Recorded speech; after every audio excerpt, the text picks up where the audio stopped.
what separates companies that actually win with SEO from the ones that just publish content and hope that they can get results, right? So break that down for us. What are they doing differently? So there's really two things. The companies that succeed, or the businesses that succeed, are patient and persistent, or persistent, consistent.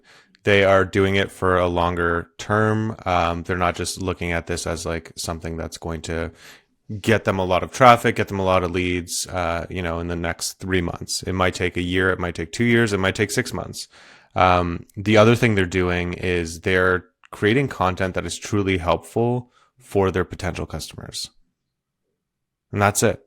And so when it comes down to like creating specific links, backlinks, and all of these sort of like gatekeeping secrets, is that actually like not it? It's just about being consistent and putting out good content? Yes, to an extent. So you touched on backlinks and internal links, all this stuff. I just want to quickly say what those things are in case somebody doesn't know who's listening. So the first thing is internal links. These are links from one page on your site to another page on your site. Simple. You can control those. You can link them to whatever other page you want. The other thing you mentioned is backlinks. So backlinks are links from another site back to your site. So you can't control those, although you can influence them a little bit by reaching out to other websites and saying, hey, I wrote a really great piece of content about this topic that you mentioned. Would you mind giving me a link back to my site? And backlinks are votes of confidence, or, credibility signals for Google to be like, oh, these other people are voting for this site. The content must be good. So when we're talking about SEO, a lot of businesses, especially like local businesses in smaller markets, like you don't really need a lot of backlinks, if any, to rank. And the way that I like making content is I don't like competing with other people. I go after what we call long tail keywords, which is, it could be a sentence or a longer question that people are asking on Google or ChatGPT or Claude or LLMs. And these have a lot less competition. So oftentimes you don't even need backlinks in order to rank. Okay, great. I feel like that makes things easier for the business owner that wants to just get traffic, and generate leads from putting out content online. Now, in terms of, you touched on these long tail keywords, right? So essentially, keywords that there aren't that many people competing for, right? So because they're more niche, because they're more specific to what you offer. Now, how do you decide these keywords that's worth ranking for? So there's a couple of different ways that you can find keywords. Number one, but let me tell you a quick story about a friend of mine, because I ran into him at a party on a couple weeks ago, and I haven't seen him in like a year and a half. And so I asked him, he's a therapist, and I go, so how's everything going? How's the practice? How's your client load? All this kind of stuff. And he goes, it's going really well. I'm fully booked and I have a 3-month wait list. And I'm like, whoa, like, what are you doing? Are you spending a lot of money on ads? Like, what's going on here? Because before that, he was, he quit the practice that he was working at. He started his own, he rented his own space. And he's like, as long as I can make, $400 a month and cover the rent or whatever it is for that room, I'm good to go. And now he's like fully booked out, and he charges like $170, $180 an hour or something like that. So he's making real money from this. And anyways, I was like, what are you doing? And he's like, I'm literally just answering questions that I think my patients are going to ask me, or going to ask about therapy in general. And I was like, okay, well, that's crazy. Like, good for you. So naturally, what anybody does after they get home from a party is I fired up my laptop, I opened up SEMrush, and I was like, I need to analyze like everything this guy's doing, because those are crazy results. So I put his site into SEMrush, and I'm like, SEMrush says 0 traffic and no backlinks, 0 traffic. Like, he's not ranking for keywords. I'm like, how is this guy booked? And then I go to ChatGPT and I type in, male therapist in that city that he's trying to rank for, and he's getting referenced number 2. And I'm like, okay, so just by answering these questions, Like he doesn't know anything about SEO. He's not doing any technical stuff. He's not building backlinks. He's not doing any of this. Just by answering these questions, like as blog posts on his website, he is now ranking 3 months booked out or 3 month wait list. And I'm like, this is crazy. So all that to say is like, he's not doing keyword research. He's literally just thinking of questions or writing questions down that people ask him and writing a blog post answering that question. That is as simple as it can get. In terms of like high leverage pages, right? I'm sure that as you go writing a lot of content for your companies or for your clients, there are a lot of pages that are going to get much more conversions than others, right? Yep. Is there like a focus on the heavy lifting that types of content, or like what are the types of content that's going to be the 80-20 for a website? So it's going to be different for every single business. And this is going to suck to hear, but you won't know what that is until you know what it is. So you need to start publishing content in order to figure out that these pages are driving the most amount of conversions or the most amount of traffic. And it's the same thing like with social. Like if I'm posting a video on Instagram, I don't know if it's going to get, 10,000 views, 100 views, or 1 million views. Yeah. Right. Yeah. Like I have like an idea because I've been doing it for so long, but you just don't know. And I feel like that after I ask that question, it's kind of like, is there a shortcut that I'm asking? But I think there really isn't. But there are maybe some types of questions that would get more traffic than others. Yeah. So if it's a more commonly asked question, it might be more difficult to rank for, but you could get a lot more traffic for that. The thing that I always stress to my clients and anybody I'm talking to online, including you and anybody watching or listening, is that everybody is fighting for the front door. So if we look at, if we take your website or take a keyword, for example, as a door, so each keyword is a door, everybody's fighting to get into that same door, right? But I'm like, let's make some other doors that nobody else is trying to get into. So the let's say the front door of the business, it's a nightclub. The front door of this nightclub is, the keyword plumber in Detroit, right? So everybody's trying to go after plumber in Detroit, and everybody's getting stuck in the door, and only 1 or 2 people are getting let in, right? And I'm like, well, maybe there's some other keywords that we could rank for that are actually backdoor keywords, and nobody's going back there because it's a dark, dingy alley, but we're like, hey, we're going to open shop. We're going to open up some doors here. And all of a sudden you're not competing with everybody, but you're still getting let in.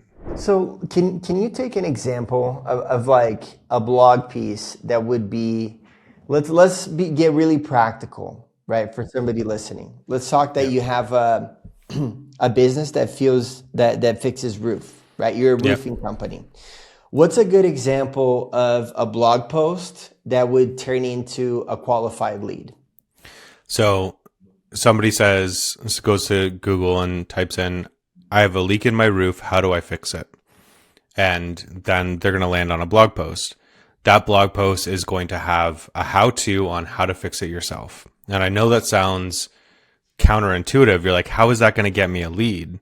But that person's going to go through, they're going to read, okay, I need to spend, $500 on this product. I need to do this, all this kind of stuff. And then there's a disclaimer saying, this doesn't guarantee that your roof won't leak because you might not know what you're doing, right? Something like that.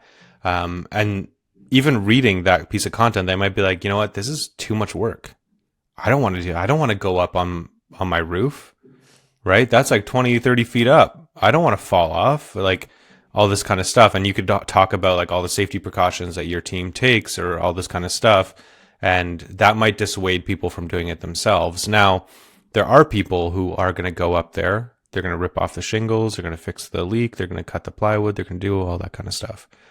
Those aren't going to be your customers anyways. So why not help them out? A lot of sites are also feeling like a digital brochure that looks the same, right? Across the board. Do you have any thoughts into making websites and website experience feel more unique? I think they should be unique to an extent, like the content, the images. Yes, that stuff should be unique. What shouldn't be unique is the menu should be at the top, right? When you scroll to the bottom, there should be a footer with like other links. Like if there's like an advertise with us link for some reason, that should be in the footer. Like put the content where people are expecting it to be.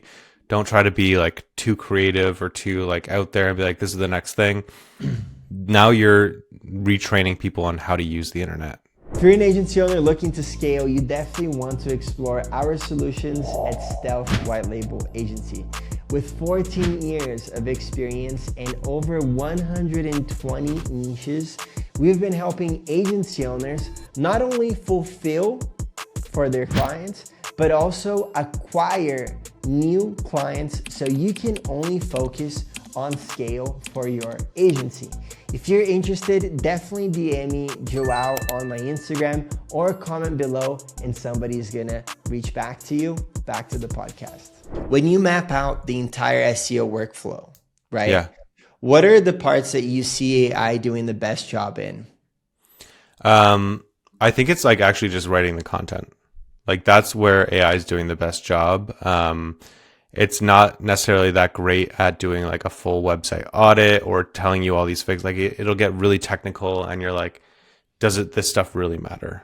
Right? Or if you go to ChatGPT and say, I want to rank for this keyword, write me a piece of content that does that. It's not good at figuring out what keywords people are actually using.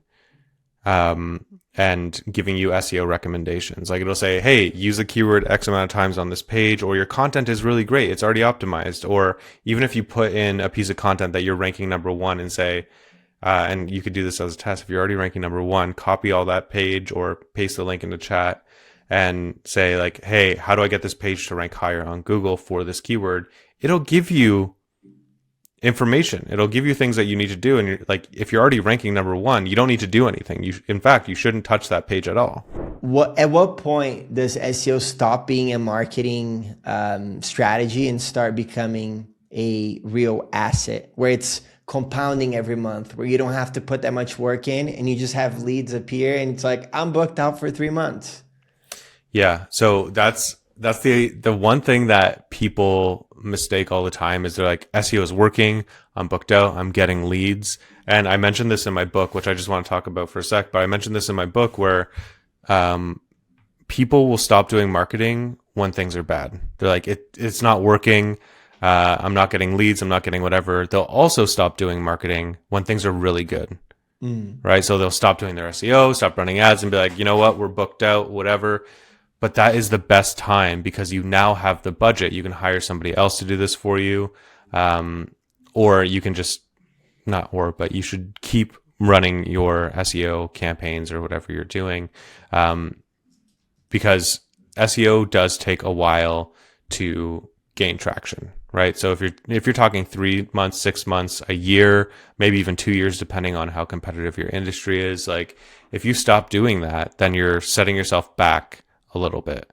And I'm not saying to focus on it all the time. Like if you can spend 1 hour a week writing a blog post or fixing a page on your website, that's all you need to do. So I don't think you should ever stop doing this. And I know that sounds like, oh, I have to do this for the rest of my life. No, that's not, it's not like necessarily like that. You can hire somebody else. You can hire somebody who works at your company, or if they already work at your company, just be like, hey, here's a question you get asked all the time. Can you write a blog post answering it? Here's my framework. Here's how I answer these questions, whatever it might be. So eventually you'll be making enough money or you'll be too busy where you can pass it off to somebody else. What is your strategy around the combination of tech and people? I think that you should have some kind of content engine, or I don't know what you would call it, but something in your agency that is doing a lot of the heavy lifting. So I'll just give you a sneak peek. I haven't really talked about this at all before, but we have a system that I've developed in my agency using Claude Code. And 3 months ago, I didn't know anything about vibe coding. So we have a system where you put in the client info, AI scans their entire site, learns about the business, takes all their case studies, examples, knows all the business mandatories, and then we can upload any PDFs, we can upload any case studies, white papers, anything that business has done. So we are basically training a system as if we would train a person to know everything there is to know about this client. And then we are doing keyword research and finding topics or questions that we can answer that would be relevant to that client, putting that into the system, choosing the client. And now AI knows everything from what the contents or what the client's already written in the past, what they've already published, what their quote unquote money pages are, where they should do internal links, what are going to be the most beneficial ways to do that. So I think SEO is becoming, sorry, let me take a step back. The content that it spits out is better than anything that we've been publishing to date. And it's ranking really well because we're making sure that it includes client specific case studies, examples, expertise, all of that stuff right into that content. And it does that by scanning the website, by using any documents we put into it. It also analyzes brand voice. It does all of this stuff. So we can output content pretty quickly, but you still need a human to go through, fact check, read it, edit it, maybe do some revisions, anything like that. So I think SEO is becoming more of like you need to know where to start. You need to know the first 10% and the last 10%, I would say. And then also how to manage clients.